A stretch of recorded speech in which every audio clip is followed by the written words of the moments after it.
Hello, എല്ലാവർക്കും നമസ്കാരം. ഞാൻ doctor Anju V N, homeopathy consultant ആണ്. ഞാൻ ഇന്ന് പറയാൻ പോകുന്നത് നല്ല കൊളസ്ട്രോൾ ആയിട്ടുള്ള HDL നമുക്ക് ഏതൊക്കെ ഭക്ഷണത്തിലൂടെ നമുക്ക് നമ്മുടെ ബ്ലഡിൽ കൂട്ടാൻ പറ്റും എന്നുള്ളതാണ്.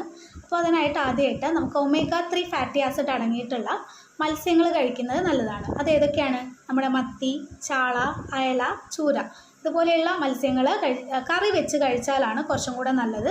ഇത് നമുക്ക് HDLൻ്റെ അളവ് കൂട്ടാനായിട്ട് സഹായിക്കും. അതേപോലെ നട്ട്സിൽ വരുമ്പോൾ ബദാം, അണ്ടിപ്പരിപ്പ്, നമ്മുടെ ഈ വാൽനട്ട് പോലെയുള്ള ഈ നട്ട്സുകൾ കഴിക്കുന്നത് നല്ലതാണ്. പിന്നെ ഓയിൽസ് നമ്മൾ ഉപയോഗിക്കുമ്പോൾ കോക്കനട്ട് ഓയിലാണ് സാധാരണയായിട്ട് വരിക. അത് ഉപയോഗിക്കുന്നതുകൊണ്ട് കുഴപ്പമൊന്നുമില്ല.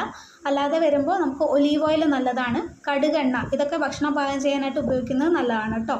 ഈ ഓയിൽസൊക്കെ ആണെങ്കിൽ ഒരു ലിമിറ്റ് വെച്ചിട്ട് യൂസ് ചെയ്യുക. അധികമായിട്ട് കൂടിപ്പോവാതെ ആവശ്യത്തിന് മാത്രം ഓയിൽസൊക്കെ യൂസ് ചെയ്യുക. പിന്നെ നമുക്ക് ഫ്രൂട്ട്സിൽ പറയുമ്പോൾ എല്ലാതരം ഫ്രൂട്ട്സും നല്ലതാണ്.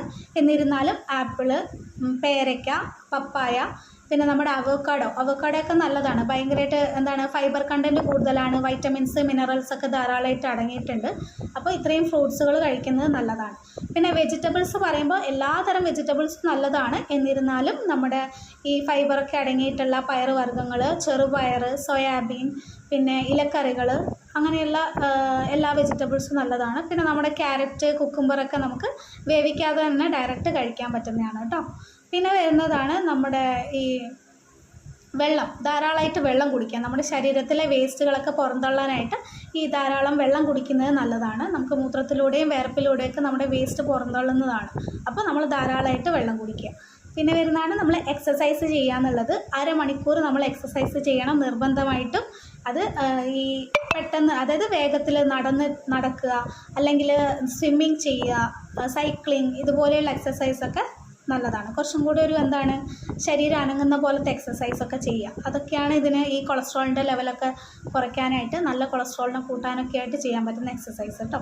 പിന്നെ വരുന്നതാണ് നമ്മുടെ ഈ ശരീരഭാരം. അമിതവണ്ണമുള്ള ആളുകൾ നമ്മുടെ ശരീരഭാരം കുറച്ച് കൊണ്ടുവരേണ്ടതാണ്.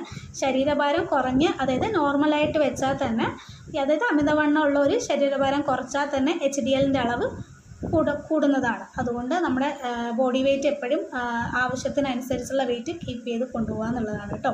അപ്പോൾ ഇത്രയും ഫുഡുകളാണ് കഴിക്കേണ്ടത്. ഇനി ഈ കൊളസ്ട്രോളുള്ള ആളുകൾ ഒഴിവാക്കേണ്ട കുറച്ച് ഭക്ഷണങ്ങളുണ്ട്. അത് ഞാൻ അടുത്ത വീഡിയോയിൽ നിങ്ങൾക്ക് പറഞ്ഞുതരാം. ഓക്കെ.